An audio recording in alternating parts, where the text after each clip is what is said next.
Les choses ne viennent pas au hasard. Dieu a planifié à cette époque ici, à cette génération ici, il y aura telle chose qui va se passer. Et pour le besoin de cette génération-là, j'ai besoin de Moïse. Pour le besoin de telle autre génération, j'aurai besoin d'Abraham. Pour tel autre besoin, j'aurai besoin de David. Mais pour cette génération ici, là où nous sommes, pour cette époque où nous sommes, Dieu a besoin de toi et de moi pour accomplir ces choses. Alléluia. Extrêmement important.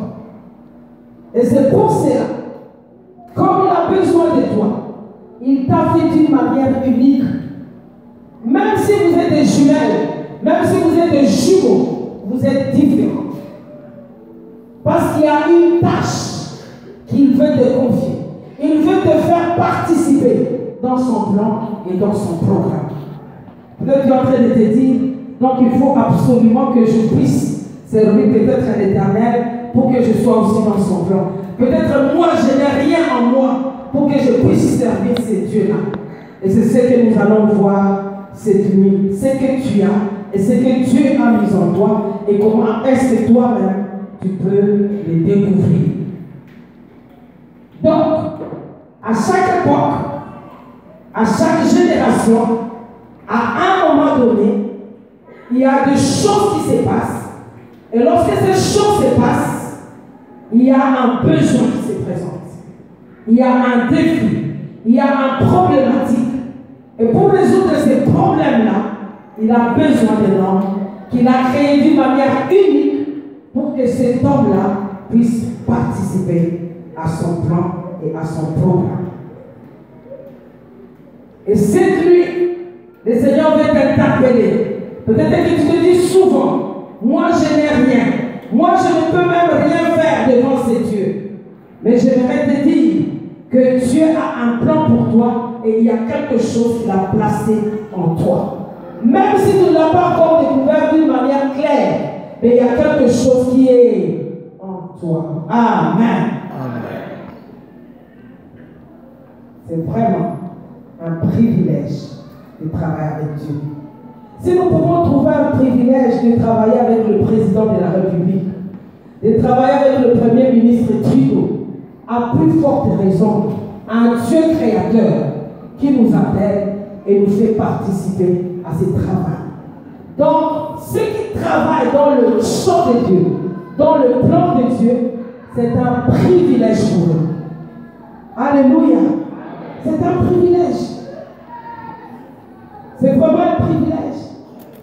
Je me rappelle lorsque je travaillais avec le Premier ministre de mon pays, c'était un privilège pour moi.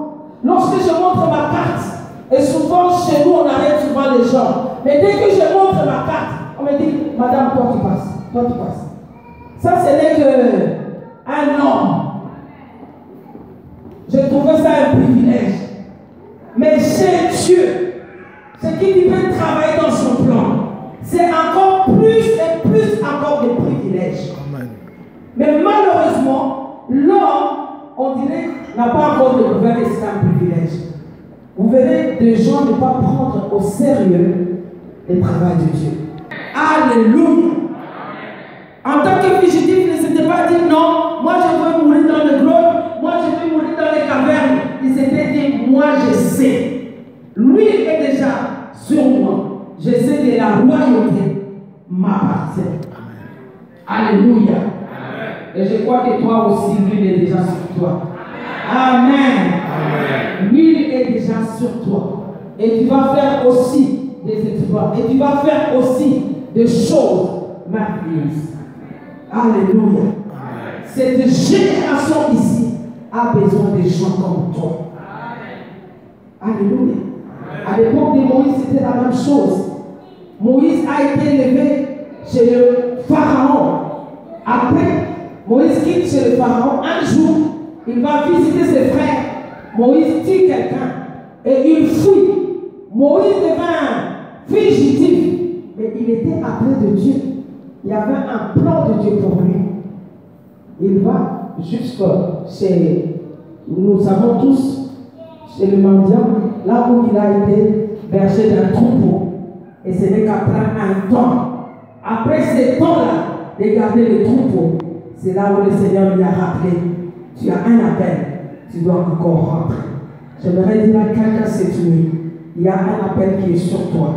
Il y a des situations qui doivent être résolues durant cette génération.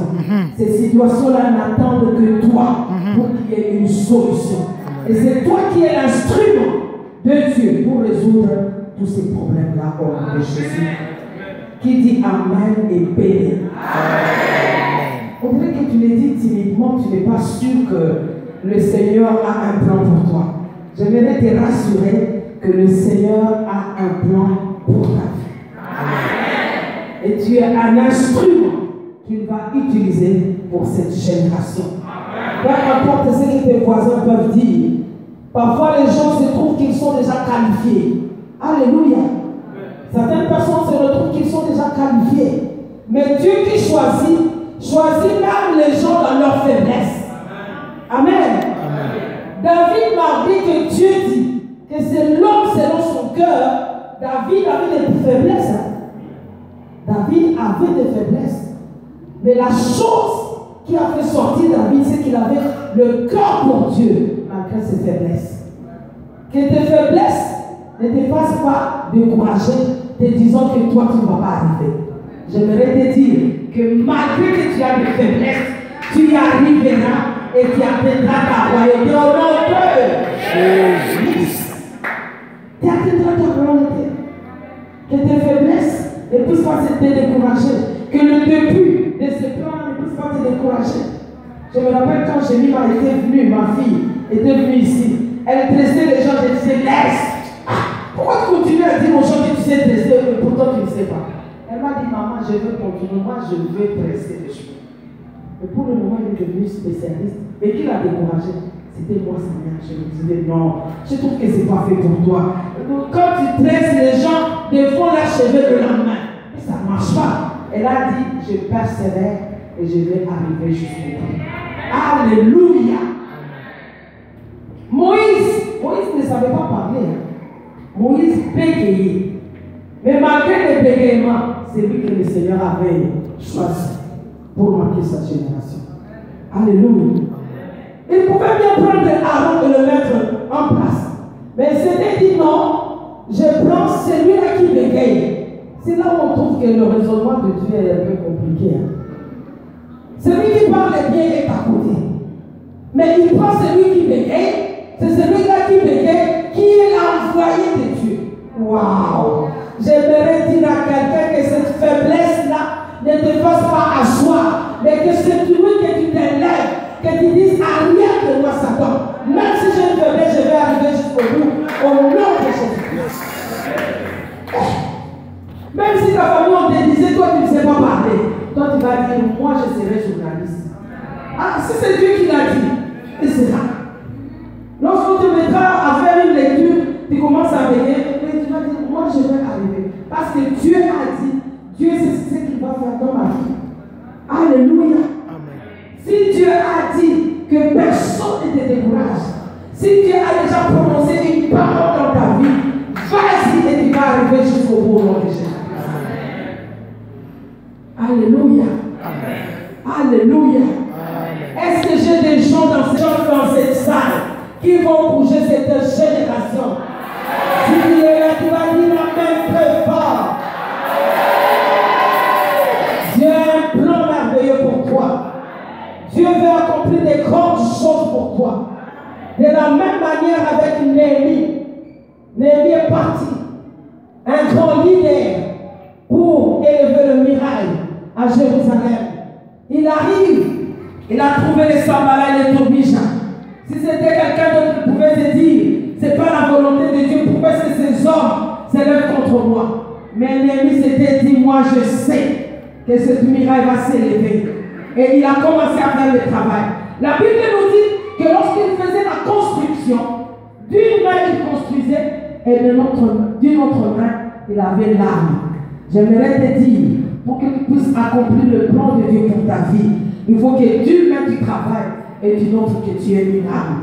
J'aimerais te dire que toute arme qui sera forgée contre toi sera sans effet au nom de Jésus-Christ. Alléluia. Et la Bible nous dit qu'ils ont atteint leur objectif. Dans moins de jours, tout le monde s'était étonné, je pense que c'est 52 jours, où Néhémie a terminé tout le travail du miracle. Et Dieu est Dieu. Tout ce pourquoi Dieu t'a appelé, il l'accomplira. Parce qu'il est Dieu pour toi, il est Dieu pour moi, et il est Dieu au-dessus de toutes choses. Je suis en train d'insister, ne regarde pas tes faiblesses. Je crois qu'il y a quelque chose que tu dois faire durant cette génération. Et nous avons plusieurs axes dans lesquels tu peux le faire. Parfois, les gens croient qu'il faut seulement travailler à l'église.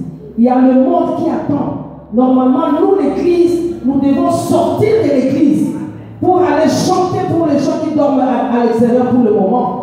Et leur parler de Dieu, leur parler de Jésus, leur donner des histoires, leur donner des cadeaux. Alléluia. Transmettre la parole de Dieu à toutes ces personnes-là. Ils ont besoin aussi. Mais vous verrez que nous, l'église, on est plus ensemble ici à l'intérieur et on laisse les gens qui ont besoin à l'extérieur. Mais cette année 2020, il faut que nous puissions sortir. Hein, la jeunesse? Est-ce que la jeunesse est là? La jeunesse, alléluia! Il faut qu'on sorte pour qu'on aille rencontrer tous ces mondes-là. Il faut qu'on proclame le nom de Jésus. Il faut qu'on puisse bouger notre génération. Alléluia! Si tu prends le micro, tu commences à parler, les gens vont te dire les policiers vont venir. Ils ne vont pas venir. Ils vont te laisser faire le travail. Il suffit d'avertir que je viens avec ma guitare, je vais jouer dans le métro, c'est fini. Et tu vas annoncer la parole de Dieu. Souvent nous avons peur, et pourtant Dieu nous a choisis. Alléluia. Si Paul pouvait voir la peur, il ne pouvait pas proclamer la parole de Dieu. Mais il a dit, arrière-moi de moi la peur. Moi, je dois accomplir la mission pour laquelle Dieu m'a choisi. Alléluia. Et cette nuit, j'aimerais te dire que Dieu a de grandes choses à faire avec toi durant l'année 2020. Il veut aller avec toi en profondeur. Il y a des choses que tu n'as jamais découvertes. Il y a des choses que tu avais vues seulement dans les rêves. Mais Dieu maintenant veut prendre ces choses que tu avais vues dans les rêves et le mettre sur la table pour que tu puisses les vivre. Si tu as vu des millions dans les rêves, il veut que tu puisses les réaliser. Ah, est-ce que je parle à quelqu'un? Tu avais vu le succès dans les rêves. Maintenant, Dieu veut l'accomplir au nom de Jésus. Tu avais vu que tu étais serviteur de Dieu dans les rêves. Maintenant, Dieu veut l'accomplir au nom de Dieu veut l'accomplir au nom de Jésus. Donc, je te dis non, 2020 c'est tout près. Dieu est capable dans une seconde de changer de situation. Dieu est Dieu. Alléluia. Ne raisonne pas comme si tu veux travailler avec un homme. Comme tu veux travailler avec Dieu, Dieu est Dieu. Et Dieu va accomplir toutes ces choses au nom de Jésus-Christ. Alléluia. Et c'est pour cela qu'aujourd'hui, nous avons parlé de David qui il a servi au dessein de Dieu. Il a servi au projet de Dieu. Il a servi au plan de Dieu. Mais quand? Dans sa génération. Parfois, certaines personnes se disent, ah, si c'était au moins au temps de Moïse, si c'était au moins au temps de... Le passé est déjà passé. Ça ne va plus rentrer. Nous avons une génération maintenant. Nous avons une époque maintenant. C'est maintenant que tu peux maximiser et accomplir le dessein de Dieu pour ta vie. Alléluia. J'étais en train de dire que Dieu a planifié des choses et il est à la recherche des gens, des instruments qu'il va utiliser. Et ces instruments-là, c'est toi et c'est moi. Et je crois que cette nuit, tu es parmi les gens qu'il va utiliser, tel qu'il avait fait Moïse pour la traverser. Il avait fait Néhémie, comme je viens de le dire, pour ériger le mur de Jérusalem.